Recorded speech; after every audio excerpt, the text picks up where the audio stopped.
Hello, everyone. We are back with another edition of The Boom, and I'm here with my dear friend Romina. Romina, please tell us that we have someone special today. And also, what the heck is The Boom and what the heck is Create IRL? Well, you bet we have someone special because The Boom is a monthly interview that we do with Create IRL, and it is for members only, so only the cool people know. And if you are a pro member, you get your questions answered by a very, very special guest. So if you want to know more information, then visit createirl.com. But without further ado, let me introduce to you. Oh, that rhymed. This month's guest, who is Roberto Blake. Welcome. Thanks Insert so much Welcome. for audience having me. clapping. Thanks for Thanks having for me. thanks for Thanks for hopping coming on, on. Roberto. This in case you don't know who Roberto is, Roberto is a creative, much like Rodrigo and myself, and he is also a creative entrepreneur, a coach. He knows all the things and ins and outs of being a YouTube creator. He has a long track record of being a creative, not only a creative, but also a business person. He is all about making that money, but doing it in creative ways. So, thank you, Roberto, because you are just the perfect guest for our group of creatives, our members that we have here. I agree. All right. So, actually, we have a lot of questions to ask because, of course, Roberto is just this fountain of knowledge. So, we want to make sure that we take advantage of this hour that we have with him. Rodrigo, do you want to ask the first question?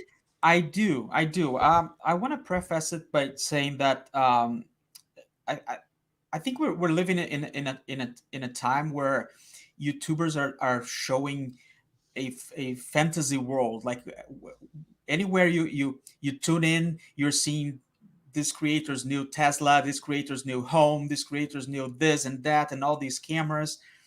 And when I found your channel, I was very excited to see that instead of Tesla's homes and beautiful magical things, you were presenting sweat and blood and pain and sacrifice and the real deal. And to me that came across as something more real, more related to good old hard work. Like if you want to succeed, you have to put in the work. And I would love if you could explore this a little bit, because that's how I see you, like this guy that knows how to do it, and it's called work. Yeah, I mean, you just described it. I'm not sure what you want me to explain about that. You just described it. And I do have like some nice things. I have several nice cameras. It's probably all I spend my money on, but that's also a business investment, and it's also something that is built to last. I buy quality camera brands. I buy quality camera lenses owed to some of my background as a photographer. I don't mind splurging on that because it's something that I always wished when I was, struggling freelance photographer. It's something that I wished I could do, is have professional photography gear, even just for myself to take photos the way that I wanted to. And so I spend money on that. It's a write off for the business. It's an investment in the growth of the business. It's an investment in the audience getting a better quality of content. I mean, even just with the live streaming, having a higher quality of content for that in terms of the audio, the video, the presentation, it just shows how you can put the audience, first and make them a priority, give them a better product to consume. So, I mean, I do that. I'm very upfront and transparent about the results I can and cannot necessarily produce based on the time, effort, and resources available to me to do so. And I feel that you're right. There is this fantasy world of flexing that is showcased. And while I don't think it's like entirely quote unquote like fake, I mean, obviously they have those things in their possession or whatever. I think that it may create an unrealistic expectation of what this all could be or is. And I feel that while my results certainly put me into a very comfortable place and what still could be considered a luxury lifestyle, it's one that isn't unattainable. It's one that can be achieved through discipline, hard work, frugality, and making sober choices about everything you do. Yeah, that's really great. It is, and like just to carry on that line with so many people still starting, like still on ground zero for their channels. Uh, with everything that you know and everything that you've done to get to where you are, and I learned that you just crossed the 500K mark just recently, right? Yep. So congrats on that, and Thank you. that's really cool, really cool. And uh, what mistakes could be definitely avoided knowing what you know, like what sort of beginners mistakes people could avoid right away? I know there are many probably, but is there one thing that they, okay, definitely don't do this, don't go this path, don't invest in this area? So what could they do to do better in their beginnings? Don't join a multi-channel network. Like, so that was like, that's the biggest probably initial mistake of my YouTube career. Later, an unrelatable problem is later not hiring help into either the channel or into my business well until after it got to the point of being borderline overwhelming. But that's not necessarily a relatable beginner problem. The biggest beginner problem is probably consistency and discipline. The thing that I did right at the very beginning was when I decided to commit to creating content in July of 2013. I had my account and I'd made some videos before, but that's not being a creator. I didn't make any kind of commitment. You're not a creator until you make a commitment of some kind.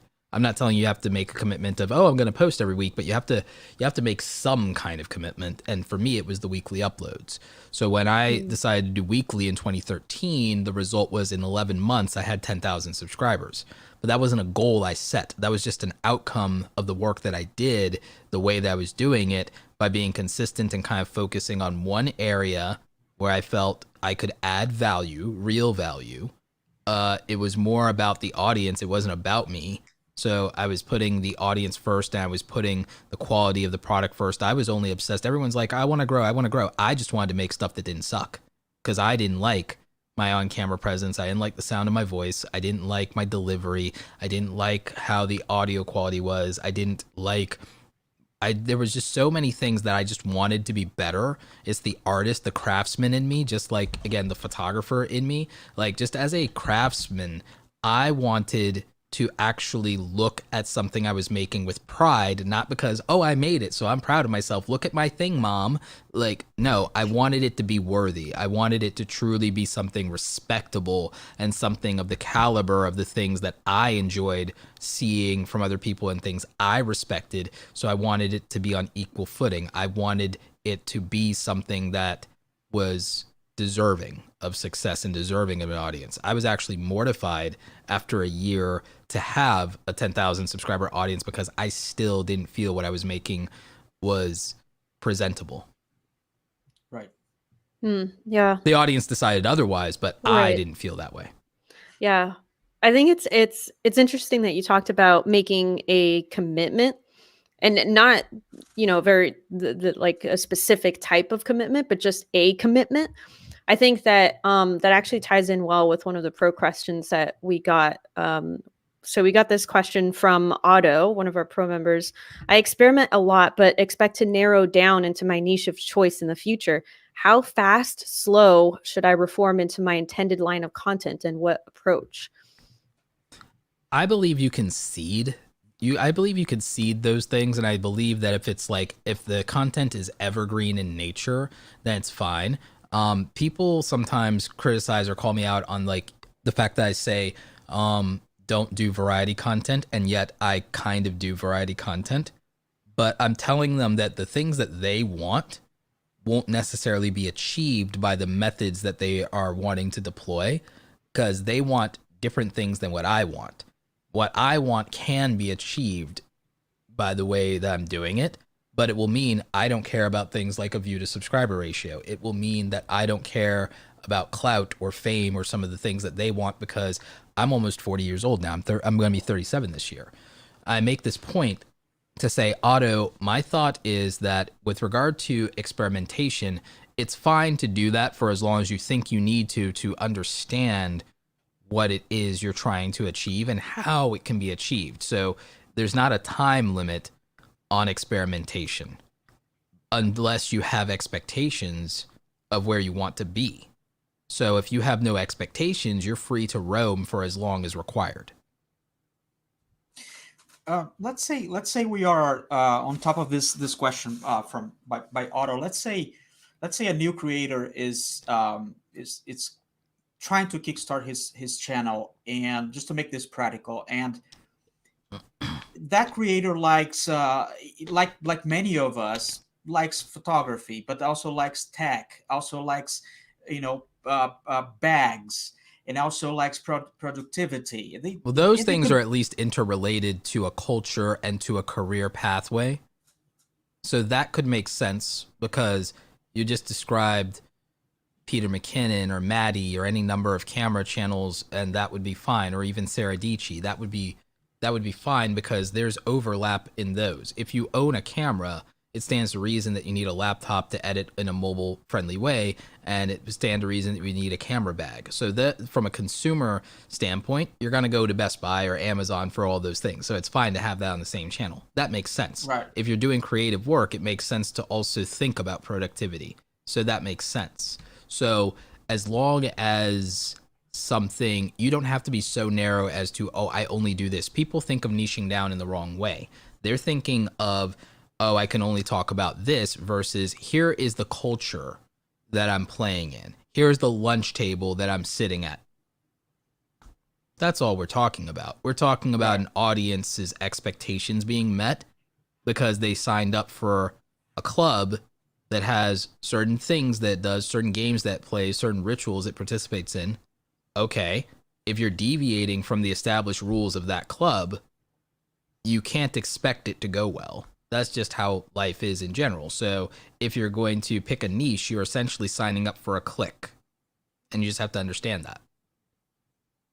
And the thing is, to get ahead in anything, you kind of have to do that. Because you can't please everybody. I think you're muted, Romina. Let me unmute you. Oh, Okay, there you go. yeah, I like that analogy.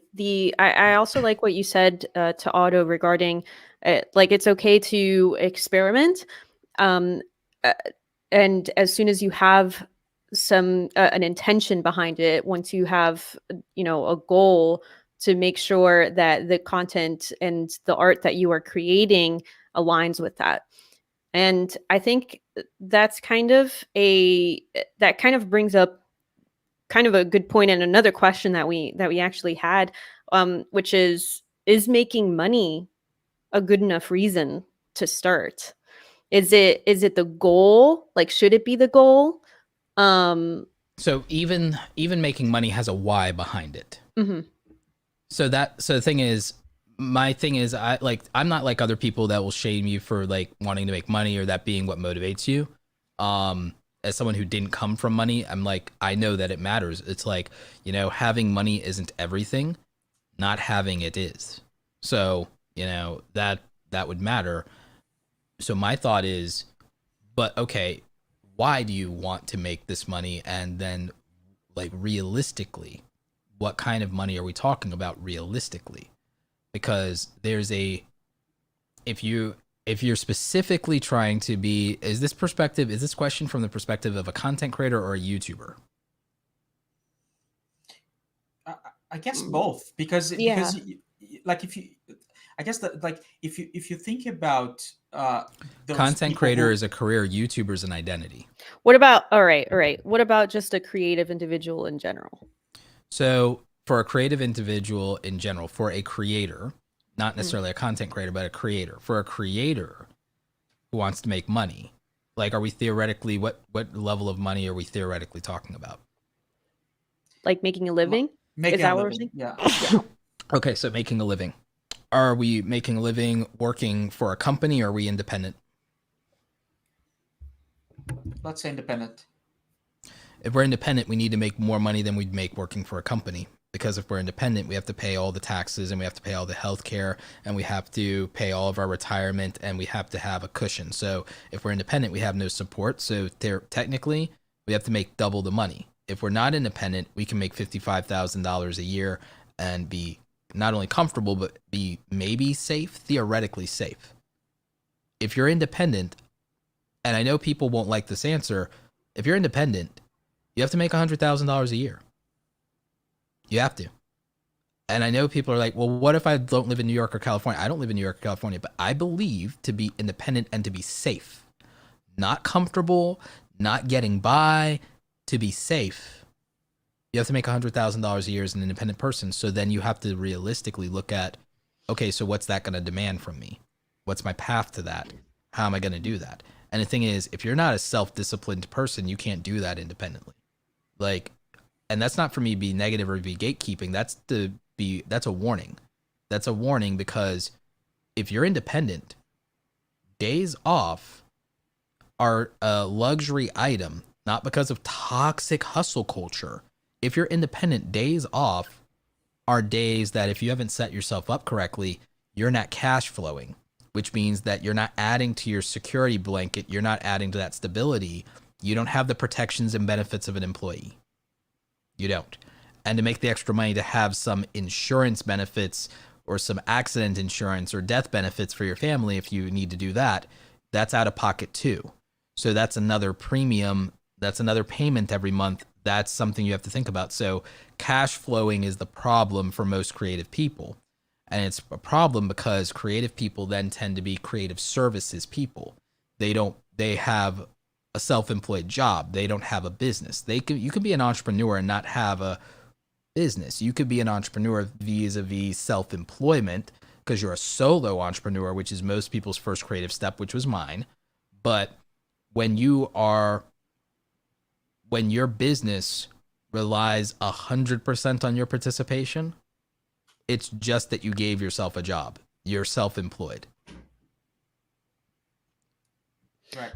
So, do you think that there's a future for creatives who are in more kind of obscure industries, kind of like pottery or like, like very not YouTubers or No, on you're social talking media? you're talking about like you're talking about artists and Mhm. artisans and craftspeople, which is like fine. Remember, I have a background in photography and design and traditional art. That's fine.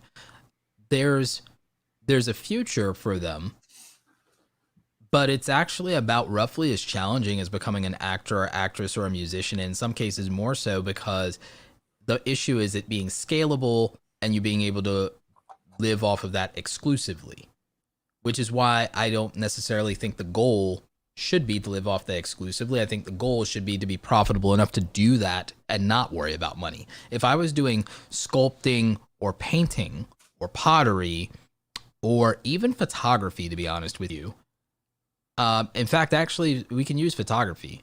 I don't want to make a living as a photographer. I'm more passionate about photography than I am about YouTube or content creation or a lot of those things. I'm more passionate about fantasy fiction writing than I am about a lot of that. I'm more passionate about video games than I am a lot of that. I am not making money off of my number one, number two, or even number three passion. I'm making money off of the things that exist in my top 10 that I love, and I make compromises on maybe the bottom 6 or the bottom 5 of the top 10 because I can do those things for money without feeling bad or feeling frustrated, and I can make some compromises on those things, and then I can keep the top 3 completely safe and selfishly do them and not worry about what anyone else thinks about them. I can make any art that I want to make and not worry about someone else having an opinion about it or not paying me. And that keeps me pure as an artist in that way, and it keeps my art mine. And, people can wax poetically after I'm dead about my art. Like, that's fine.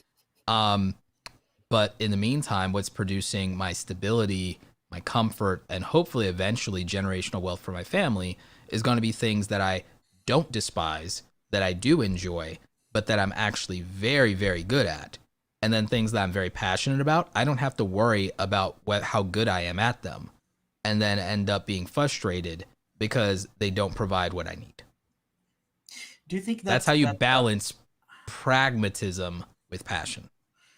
And do you think that that choice, which is a business, like a very business, a choice by someone very business oriented, like you're smart enough to know that you don't have to do the number one thing that you love because you love other, you like other things, and then there are other things you can do, and some of them will bring in more business, more revenue, and You can make some. that choice from a ruthless Machiavellian business perspective, or you can make that choice from a purely selfish artist perspective. Either way, Right. you But can how come to about that the same angel? conclusion either way. But how about the saint? That guy who's or girl who's pure, and they can't see that. I mean, they can't Oh, see they're probably themselves doing doomed. some. They're doomed. Like, no, I'm being sarcastic. I'm being sarcastic, but I'm kind of not. I'm trying to talk Yeah. people out of that because saints, we only like look at and smile and worship saints because they're all martyrs. They all suffered tragically. There's nobody who wants to be a saint. Like, Right. don't suffer for your art. For Christ's sake, stop it. Like, I mean, not past the point of being reasonable. Everyone suffers for their art or their business or the whatever, but not past the point of being reasonable. I think people romanticize and fetishize the narrative of the starving artist. I want the narrative of the starving artist to be a story that's lost to the sea of time. I want it to die.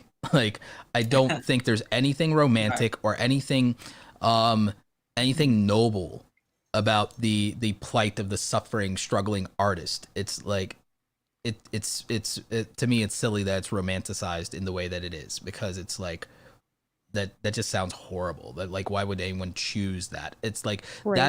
that's the thing of saying, oh, I just can't help myself. Grow up, get disciplined, mature. Don't put yourself or people in your life through that. That is like ridiculous. Right. Yeah. But again, that's just one man's point of view. That's just me being very cynical. That's one man's point of view. People can do what they want. No, I think it's great. I it would be amazing if we could start looking at artists more like knights instead of struggling, instead of the I the want struggling artist narrative. the what the Um, creator economy means to me is, and what I want to be at the forefront of, is I want to be part of ushering in the great age of the new renaissance. And I believe that the creative class can be what doctors and lawyers and nurses are to most people in the white collar working profession. And the thing is, financially, I know how that works and how to make that happen. Now, it won't be every single creative profession, because not every single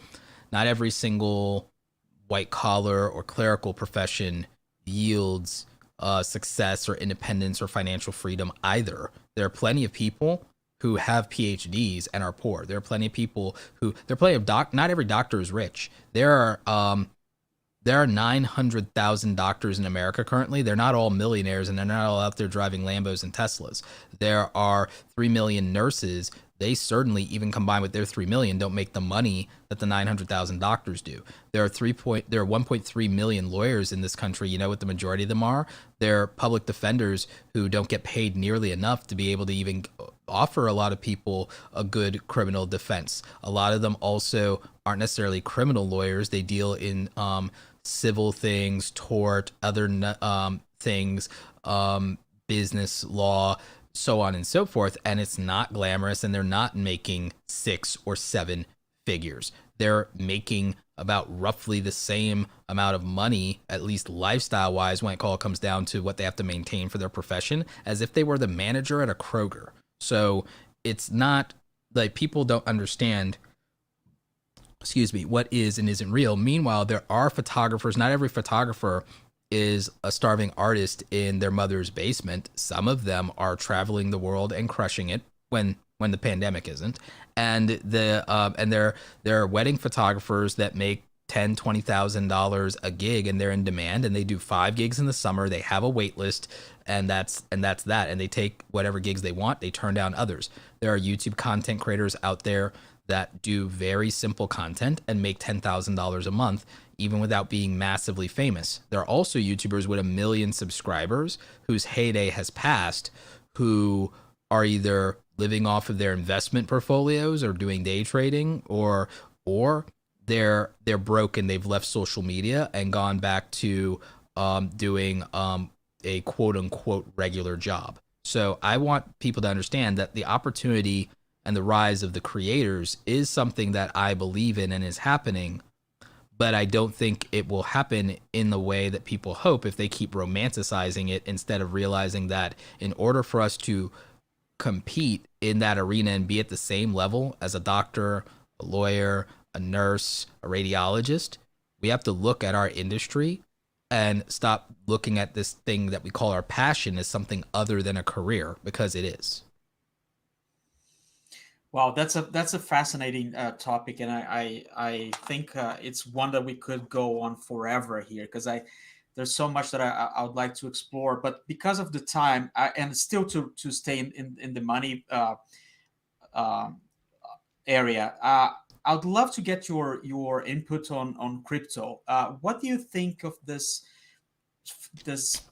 time that we're going through right now, where it seems to be, yeah, it seems to be the way to go? Is it the way to go? Is part of it a scam? Is part of it dangerous? What's the move there? There are several crypto scams individually out there. BitConnect was a big one. There were influencers that pushed it.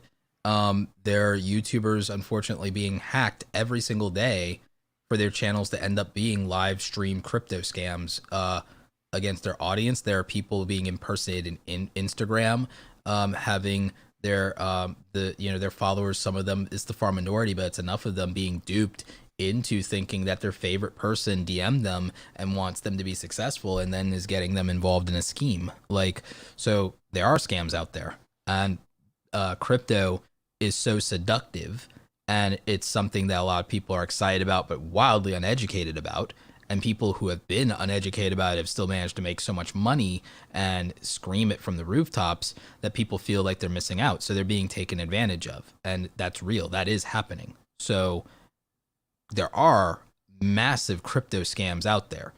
Do I think cryptocurrency itself or the crypto community in and of itself is a scam? Well, no. Same way that I don't think people who sell courses in and of themselves are a scam. Is there somebody out there probably grifting people doing it? Sure. I can say that literally about anything, though. I can say that about anything. None of this is special. I think everybody makes the mistake of thinking that the thing that they're interested in or looking at or what's new and hip and happening, people make the mistake of thinking that a lot of things are a lot more special than they are. Well, okay, let's make it practical again, pragmatic. Let's go. Sure. Let's go to on It's this. a little heady. Yeah. Yeah. Sure. Okay, so some people have $100 in their pockets right now. They're willing to lose. It's not money for food. It's not money for medicine. They want to Buy Apple stock. the- Hashtag not. okay. Hashtag not financial advice. Disclaimer, not financial advice. Yes, Buy Apple. none of us are Apple- financial advisors. But again, no one's a financial advisor here. But if I were your consigliere in this matter, if I were your consigliere in this, you must listen to your godfather, huh? You know, your godfather Roberto, make sure that you're taken care of and that you don't waste your money. You embrace this frugal lifestyle. Anyway, yeah, like Let's get 30 more minutes of that. that's my brando. That's my brand. I don't think my voice can take 30 minutes of that. But my thing would be if I were going to make a YouTube video and say what if I had $100 to invest, what I would do, I'd buy fractional shares of Apple, because that almost buys me a share of Apple. Apple for the last 10 years has had an annualized return of 40% every year for the last 10 plus years. Imagine if you think investing is gambling, imagine being able to go to a slot machine and then seeing which slot machine has paid out which amount of money for the last 10 years. See, anyone can do that with some research. Apple has been good to people to the tune of 40% annualized returns consistently for over a decade. They're at the peak of their powers and the peak of their brand. They just refreshed their laptop line. They've come out strong in terms of their software line. Apple TV is even crushing it because the pandemic boosted streaming. It's a no-brainer to me. It's like crypto, something that is manipulated by a meme every week or Elon tweeting every week. It's like, I mean, I'm not against crypto. I have a little bit of money in crypto. I've made money off of crypto multiple times. I wish I had held longer on a lot of it, but being an early adopter, but I'm like, I might as well like take profits now and run because this thing was yo-yoing too much. Like I don't like volatility. I don't like volatility. I don't like volatility as a content creator with viral content and being on some damn treadmill. I don't like it in stocks. I like being boring as hell because it's really consistent and my anxiety can't take it. Like, so I'd rather be boring. But Brilliant. buy blue chip tech companies that you don't think will go out of business. I have my personal rule is if I've ever spent 10,000 with a company, I should buy the stock. Oh, that's a good one. That's a good one. So that means if you establish a relationship of that magnitude with a company, that means the company, you believe in it Yeah. before people ask.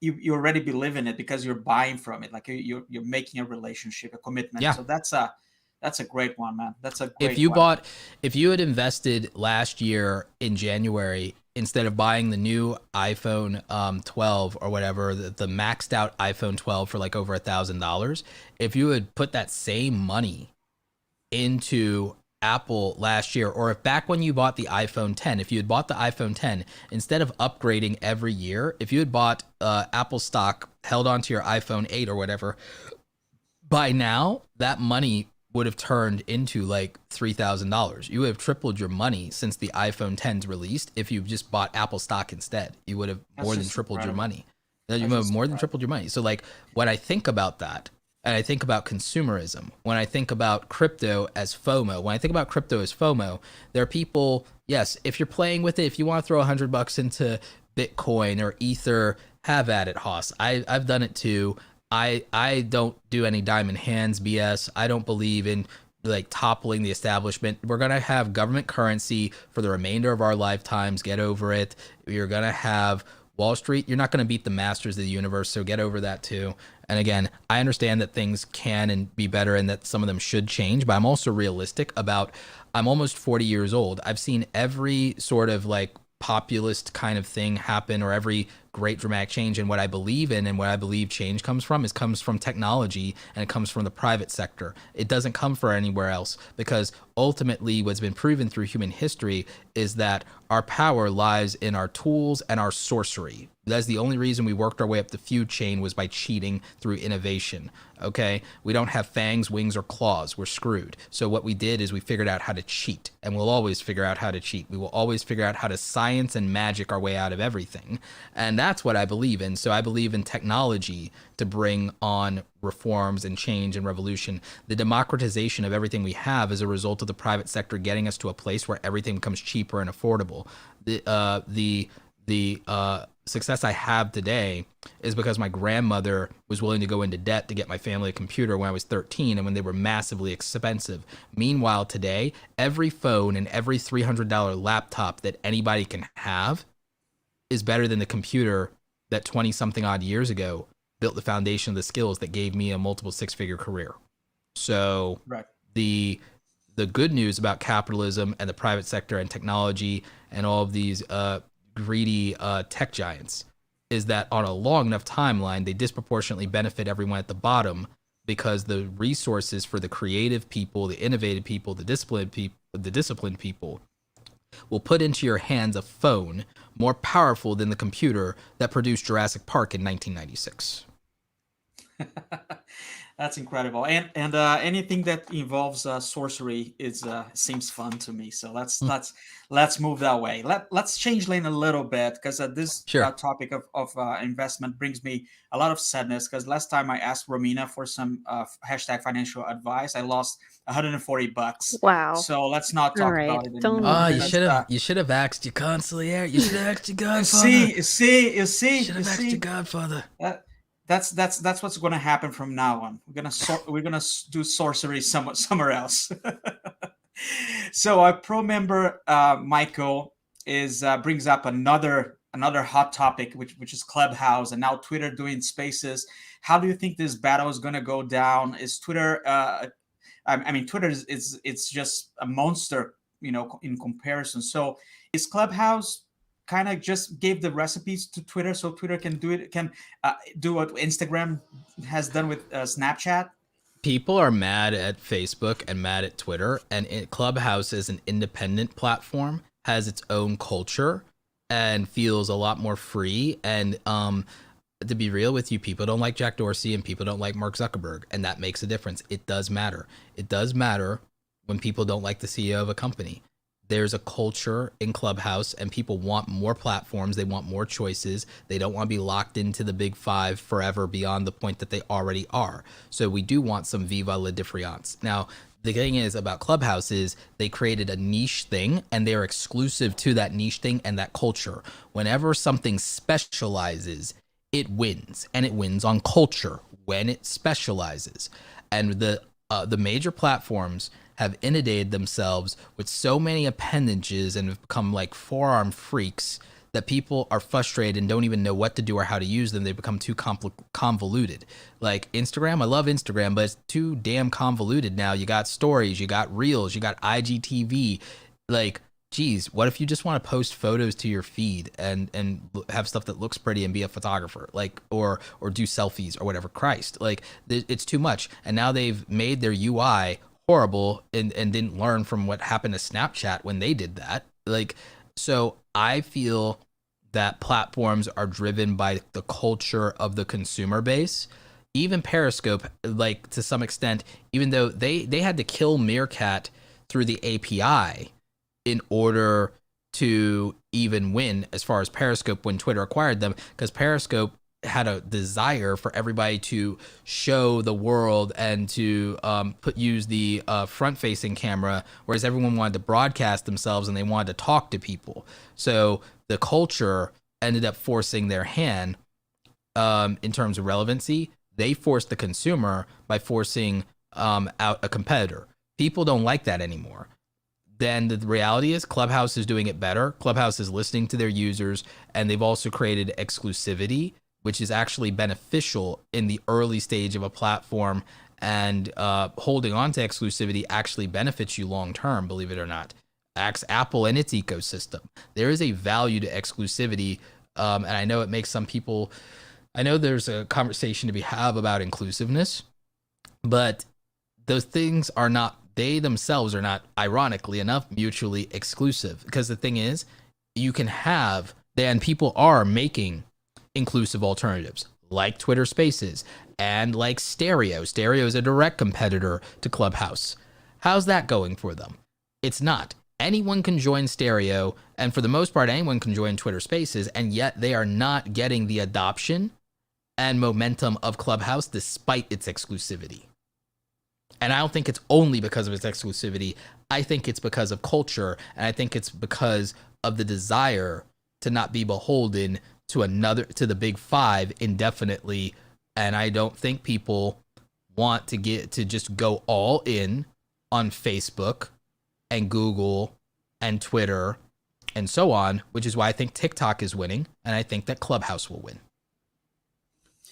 Roberto, at one point we had players like Yahoo, right? We had Yahoo just dominating the scene. He was the only, or it was the big boy in town. I remember. mean, there were other players as well, but then Yahoo went down. Like it's. I mean, they didn't innovate. I don't know, right? Do you see any one of the current players going down like that in the near future? They've learned the lessons of innovating, and the thing is, they don't need competitors, and they haven't done. Everyone accuses them, and the antitrust stuff ultimately is like people aren't smart about technology or about culture, especially not people in Washington. But the thing is, what they don't understand is that there's no legislating your way out of monopolies of meritocracy. There's no legislating your way out of monopolies of meritocracy. When you've made something so good and you've innovated on your own without needing a competitor to innovate you, when you've made a user experience so good that nothing else stands up, even with people having every opportunity to make something else, they're making a clone of you. At that point, once you've become a god, you have the right to sit on Olympus by yourself. You've earned it. You have monopolies of meritocracy because no one really wants to use the second best app. What people should be doing is making niche products like Clubhouse. And that's what I think the future is, because I don't think you have the money, the resources, the ability to get talent. And then if we have regulations, then no kid in a bedroom is going to be able to compete with a corporation the more you regulate. I'm not anti-regulations. I'm anti anything that I feel hurts the consumer and hurts innovation. And I feel that you need to be able to break things and move fast. And I think that if you can't do that, then you never get another Mark Zuckerberg. You never get another Sergey Brin. You never get another Jack Dorsey. You never get another Steve Jobs. If you can't break stuff and move fast, and you have to look over your shoulder, and you have to pander to people, or you have to have like the grown-ups telling you no, you never do anything worthwhile that people are going to get excited about. So the way things are going, one, I don't think there's enough of a talent pool yet, but I'm being cynical. I think it'll come. I have a lot of hope for Generation Z and Gen Alpha. I think that we may have reached the apex of, at least in the social media and platform space. In the platform space, I think we've exhausted the talent pool of great millennial geniuses of my generation, and that the next innovation and the next future of that stuff, platform-wise, will have to come from Gen Z and Gen Alpha entrepreneurs that are rogue as hell. Because I think that the culture of exploration and innovation in terms of millennial entrepreneurs is waning, and that we already have our pantheon. We already have our new gods. Like, so that's my philosophical way of looking at it. I don't think that anyone can take these platforms out. I think they're the best at what they do, just like Wolverine. I think they're immortal and got that healing factor going.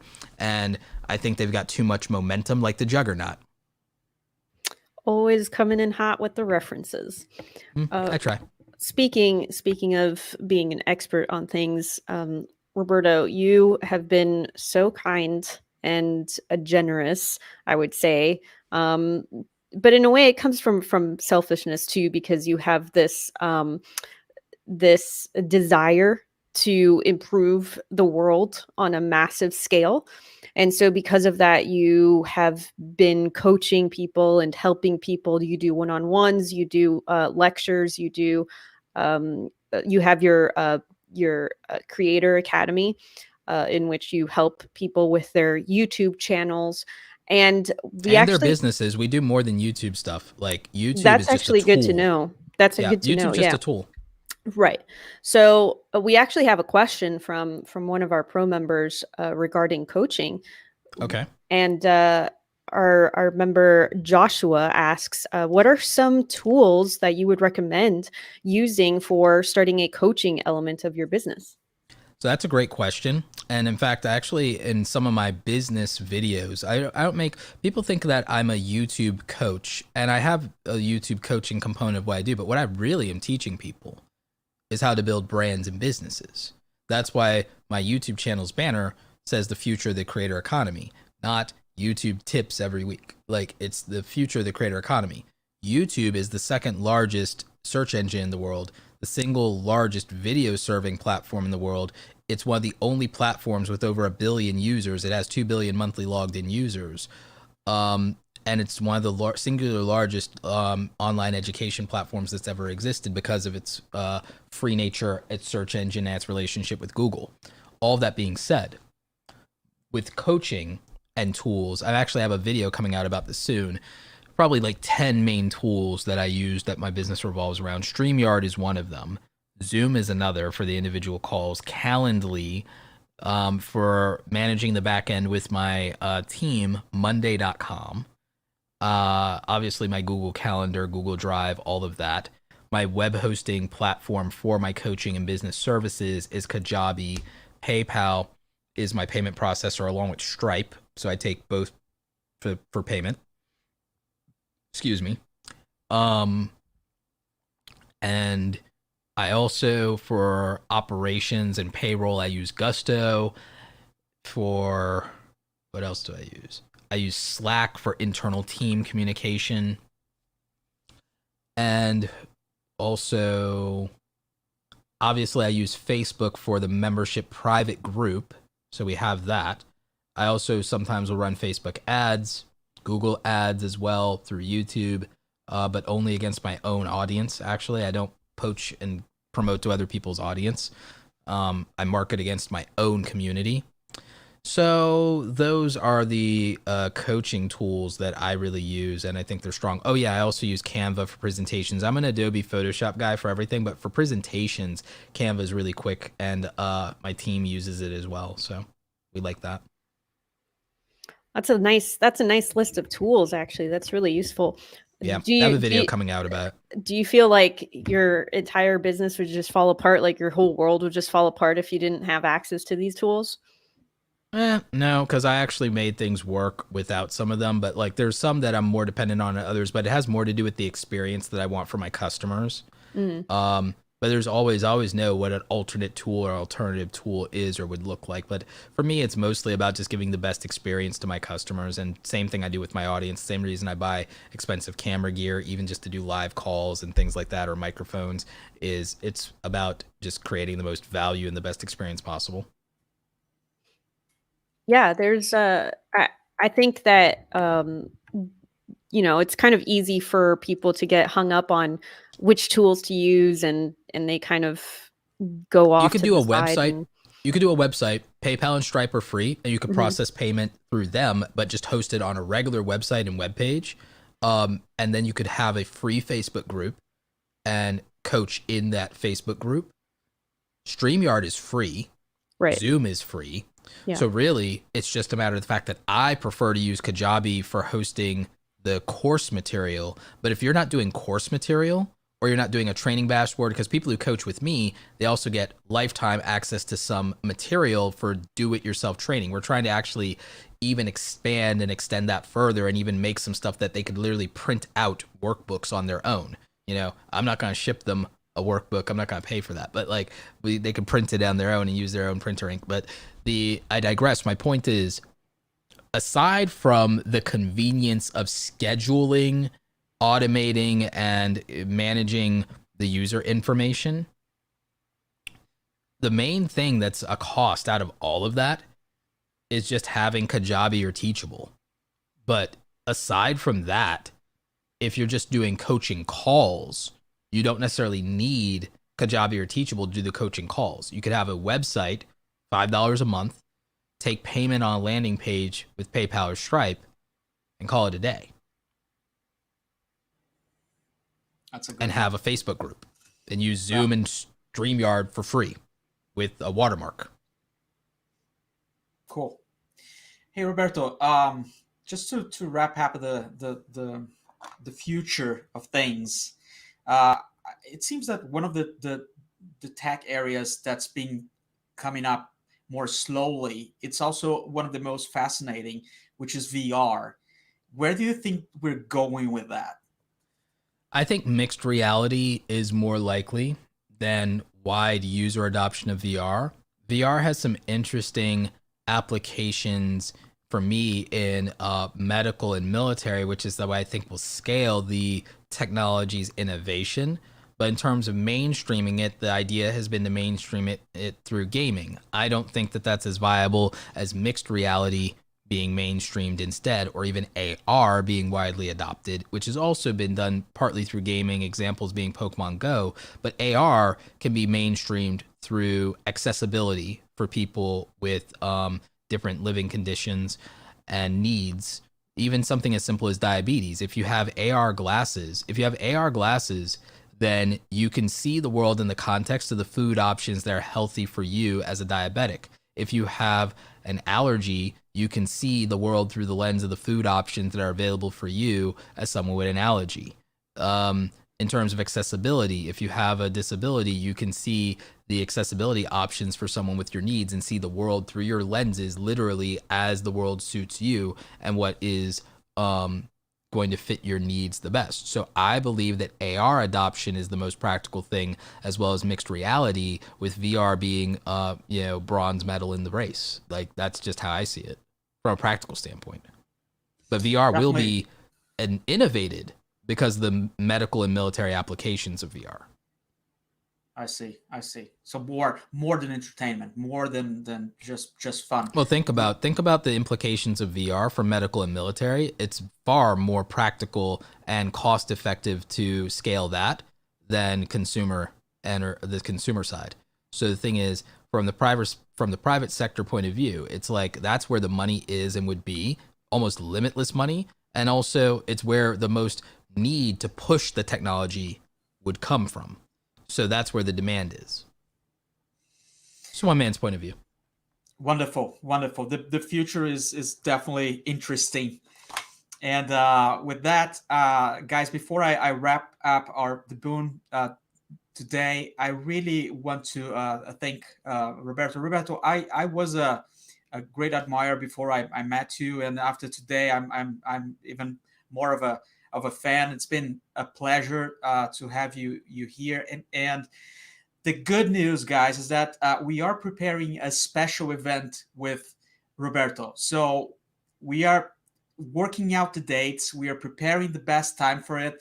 But we want Roberto to do a special event for us, and he kindly agreed to do that. And so, if you want to be there, if you want to participate, if you want to join us on this special event, there is a link right now in the comment section in the description of this video on YouTube. Just go there, click, leave your name, sign up, and we're going to tell you everything as soon as we have all the dates, all the details, all the information. And at some point, really soon, we're going to have Roberto doing a killer presentation for all of us. And with that, Roberto, man, this is just beautiful. Thanks a lot. Thank you. We don't have any more questions? Nope, no questions for now. We kind of try to wrap up the boom in an hour because we do have our audience is mainly our members are professionals, and so Yep. they're busy and they're doing their own thing, and they kind of just want the info and they want to hang out and get out. You know what I'm saying? No, I'm good. And good. and with you, you are just one of the most efficient people that we know. So just having you come in here and drop your nugs of wisdom is something that's truly appreciated. Roberto, before we sign off, could you please let people know where they can find you across social, your websites, and you can do all your shameless plugging right now. Oh, okay, excellent. So if you want to work with me in any capacity, you can go to awesomecreatoracademy.com. We have a lot of different offerings there for people who want to build creative careers in this industry. So please check that out, awesomecreatoracademy.com. For any contacts with me in social media, I do a lot very publicly at Roberto Blake, basically everywhere, Twitter, Instagram, so on and so forth. My YouTube channel, of course, is youtube.com/Roberto Blake 2, just like the number 2. And also, if you just want to relax with some wonderful tunes, copyright free, of course, you can check out youtube.com/Zenbuster. That is a new brand that I've started, Zenbuster Music. It's all original music produced in-house in coordination with Frost FM. Great, wonderful YouTuber that I hired to help me produce the music. And then I did all the marketing and branding for this music label. So check that out, youtube.com/Zenbuster. We're very proud of that. And maybe it helps you guys relax, chill out, focus, sleep, whatever you need. So all the things. And remember, if you want to be a part of the next boom, just join CreateIRL. So you can find all of that information at CreateIRL.com. All right. Thanks, everybody, for joining. And thank you again, Roberto, for being our special guest. And with that, we will Roberto. I off. have $100 here. Apple? Is it Apple? Okay. We'll talk later. Okay. All right. Okay. All right. Well, this is guys. happening. Bye, All right. guys.